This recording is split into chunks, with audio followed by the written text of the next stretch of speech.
Hello students, स्वागत है एक बार फिर से आप सभी का आपके अपने यूट्यूब चैनल विष्णु सर में। देखिए, आज की वीडियो में हम चर्चा करेंगे कक्षा 8वीं में गणित विषय में अध्याय 6 के अंतर्गत अभाज्य गुणनखंड विधि से वर्गमूल निकालना। क्योंकि देखिए, अभाज्य गुणनखंड विधि से वर्गमूल निकालना प्रत्येक वर्ष पूछा जाता है वार्षिक परीक्षा में, और इस वर्ष जो वार्षिक परीक्षा होगी वो कक्षा 8वीं की बोर्ड पैटर्न पर होगी। तो इसलिए इस विधि को सीखना अति आवश्यक है। तो आइए हम आसानी से इस वीडियो के माध्यम से अभाज्य गुणनखंड विधि से वर्गमूल निकालना सीखेंगे। तो देखिए, यहाँ पर प्रश्न है 2304 का हमें वर्गमूल निकालना है, यानी किसका वर्ग है ये। तो यहाँ पर अभाज्य संख्याओं के रूप में इसके गुणनखंड निकालेंगे। तो अभाज्य संख्या कौन कौन सी, यहाँ पर देखिए दो। सबसे पहली अभाज्य संख्या हमारी दो है, एक ना तो भाज्य और ना ही अभाज्य है।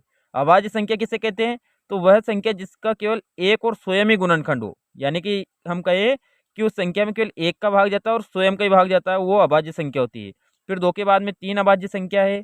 फिर अगली अभाज्य संख्या 5, 7, 9 नहीं होगी, क्योंकि 9 में तीन का पूरा पूरा भाग जाता है, तीन उसका गुणनखंड है। 11, 13, 17, इस प्रकार ये क्या कहलाएंगे, हमारी अभाज्य संख्या है। इन अभाज्य संख्याओं के रूप में इसके हम गुणनखंड निकालेंगे, किसके, 2304 के। तो देखिए 2304 के गुणनखंड निकालेंगे हम। तो देखिए यहाँ पर सबसे पहले दो है, तो दो का इसमें भाग पूरा पूरा चला जाएगा, क्योंकि पीछे अंक सम है, तो ये संख्या सम संख्या है, और सम संख्या में दो का पूरा पूरा भाग चला जाएगा। तो यहाँ पर हम दो का भाग देंगे सबसे पहले। तो दो का भाग दो में एक बार जाएगा, तीन में भी एक बार जाएगा, और एक बच जाएगा। तो एक बच जाएगा, तो एक के पीछे हम शून्य लिखेंगे तो कितना हो जाएगा, 10। तो दो पंजे 10। यहाँ पर चार में कितनी बार जाएगा, दो बार। फिर वापस हम दो का भाग देंगे, क्योंकि सम संख्या है। दो का भाग देंगे 11 में, दो पंजे 10, बचेगा कितना, एक। 15 में दो सत्ते 14, बचेगा कितना, एक। 12 हो जाएंगे, दो छंगे 12। फिर दो का भाग देंगे हम, तो पाँच में कितनी बार जाएगा, दो दूने 4, दो बार गया, और पाँच में से 4 घटाएंगे तो एक बचेगा, तो ये 17 हो जाएंगे।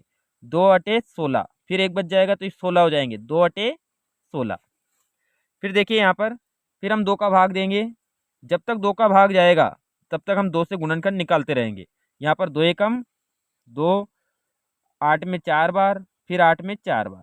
फिर दो का भाग देंगे हम 14 में 7 बार, और 4 में 2 बार। फिर दो का चला जाएगा, 72 है हमारे पास, तो इसका आधा कितना हो जाएगा, 36, 36 बार जाएगा। फिर दो का भाग देंगे, 36 के आधे 18। अब यहाँ पर देखिए 18 में सम संख्या, अभी फिर दो का भाग देंगे हम, तो कितनी बार जाएगा, 9 बार।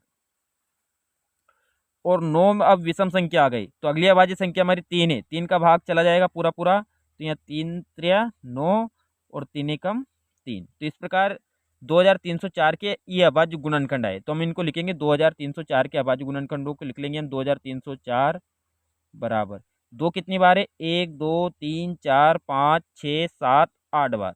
तो यहाँ पर 2 गुणा 2 गुणा 2 गुणा 2, कितनी बार लिखेंगे हम, 8 बार। यहाँ पर देखिए 1 2 3 4 5 6 7 8, और फिर दो बार 3 है, 3 गुणा 3। अब यहाँ से हमें इसके अभाज्य गुणनखंड प्राप्त हुए, पर इसका क्या ज्ञात करना है, हमें वर्गमूल। वर्गमूल में क्या करेंगे, हम दो दो के समूह बनाएंगे, समान संख्याओं के दो दो के समूह बनाएंगे। तो यहाँ पर देखिए दो का एक समूह बन रहा है, फिर दो का एक और समूह बन रहा है, फिर दो का एक और समूह है, फिर दो का एक और समूह है, और यहाँ पर तीन का एक समूह है। तो यहाँ से हमें वर्गमूल ज्ञात करना है। तो यहाँ से हम समूह को उतारेंगे, और यहाँ पर 2304 के ऊपर क्या लगा देंगे, हम वर्गमूल। यानी कि हम यहाँ पर 2304 के ऊपर हमने क्या लगा दिया, वर्गमूल। और यहाँ से हम क्या करेंगे, इनके जो समूह बनाए उनमें से एक एक संख्या उतारेंगे, क्योंकि वर्गमूल ज्ञात कर रहे हैं। यहाँ पर दो, इस समूह से भी दो उतार लेंगे हम, इस समूह से भी दो लेंगे, इस समूह से भी दो, और इस समूह से हम कितने ले लेंगे, 3। इनका गुणा करेंगे हम, तो 2304 का जो वर्गमूल होगा वो कितना हो जाएगा, 3 दूने 6, 6 दूने 12, 12 दूने 24, और 24 दूने कितना हो जाएगा, 48। यानी कि हमारा जो आंसर आया वो कितना आया, 48। कह सकते हैं कि 2304 का जो वर्गमूल है वो कितना है, 48 है। तो इस प्रकार हम अभाज्य गुणनखंड विधि से किसी भी पूर्ण वर्ग संख्या का वर्गमूल निकाल सकते हैं। देखिए, तो आज की वीडियो में हमने अभाज्य गुणनखंड विधि से वर्गमूल निकालना सीखा। इसी प्रकार आपको कक्षा 8वीं की गणित की बहुत सारी वीडियो जो परीक्षा के लिए बहुत महत्वपूर्ण है, वो वीडियो आप तक पहुंचती रहेगी। इसलिए चैनल को सब्सक्राइब कर ले। वीडियो अगर अच्छी लगी हो तो लाइक करें। Thank you.